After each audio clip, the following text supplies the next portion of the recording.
My girls were diagnosed at the same time because of difficulties with my oldest daughter.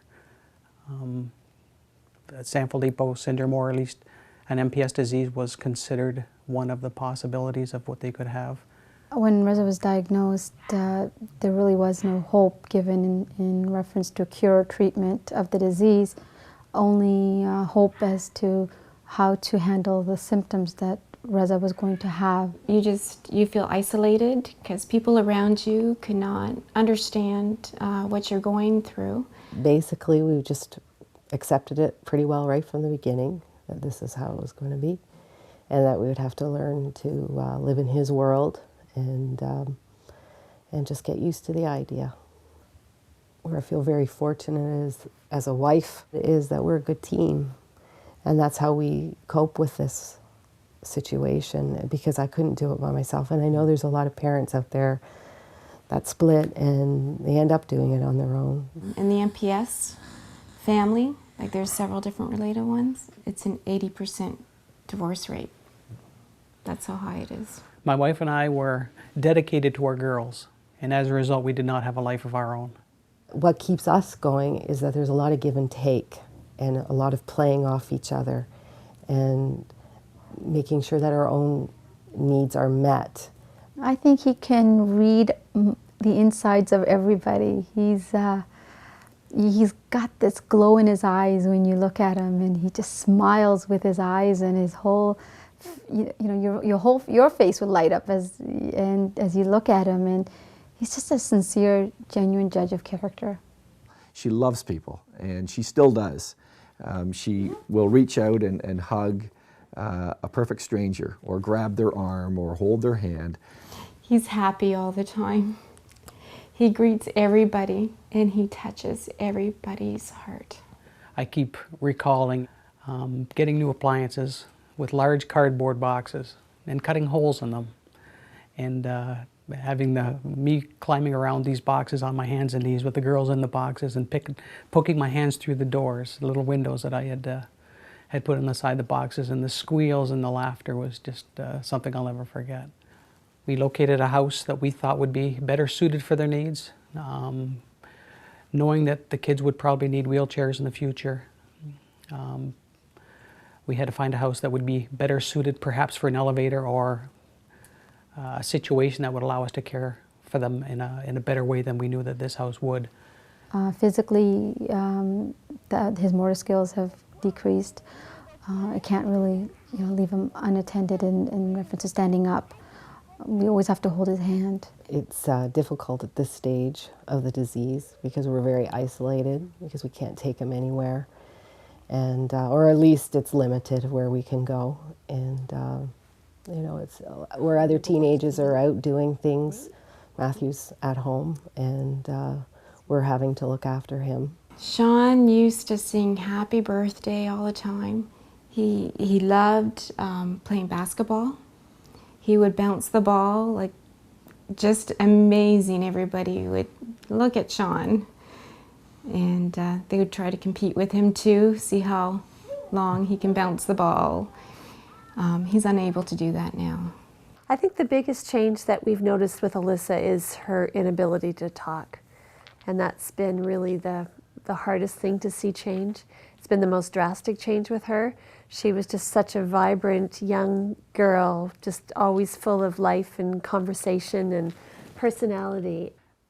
Used to dream of the time that we could relax with him, and then so quickly it disappeared where he couldn't get up on his own anymore. So it was awkward.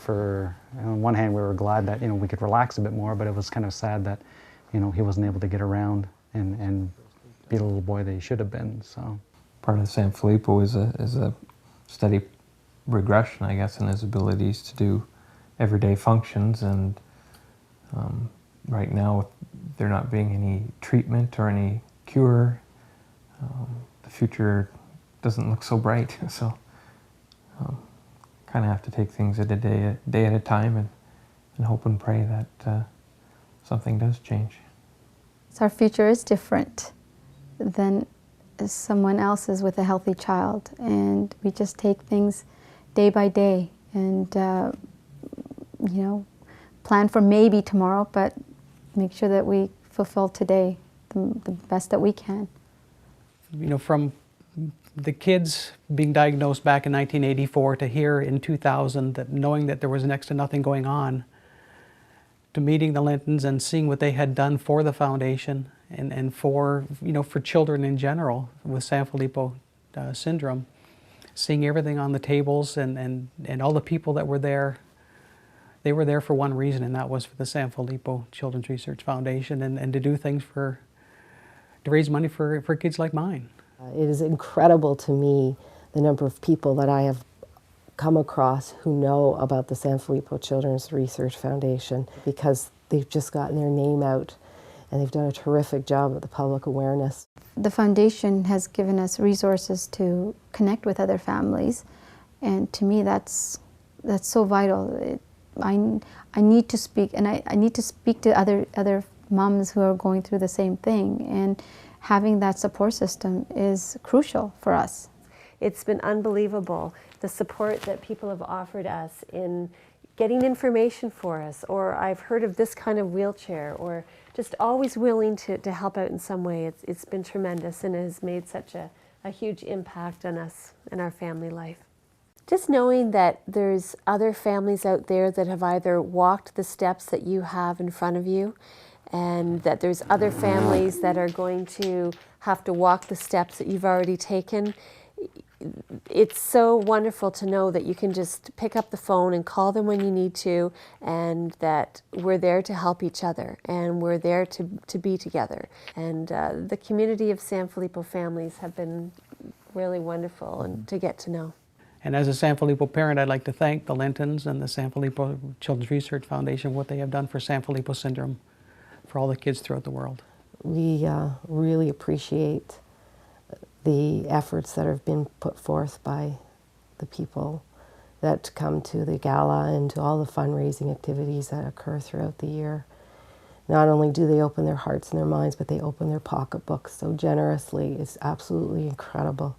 And I'm just amazed at the love that's been put forth.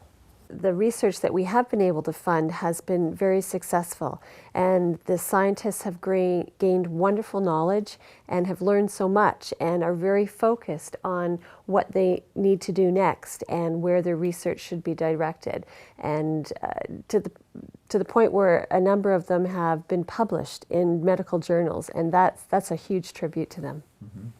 I just think it's really exciting that the Lintons have been able to accomplish what they have in such a short time. And the fact that they've stuck with this and all their people that they've known have come forth and have put so much into this foundation is just incredible. It seems like almost every month, if not more often than that, I get some communication from a family or somewhere around the world, either through email or a phone call saying that I came across your website, my child has just been diagnosed with Sanfilippo syndrome, I need to know what's happening. And it's really heart-wrenching to hear their story because they've been given no hope because there's so little known about this disease. And all we can offer them is just reassurance that we've had tremendous support from individuals, from organizations, companies that want to support us financially that really believe in this cause, and they see how devastating it is for the children and the families involved, and they want to support research, and that we're doing everything we can possibly do to make a difference for their children. And it's giving us hope, it's giving them hope, and it's been amazing.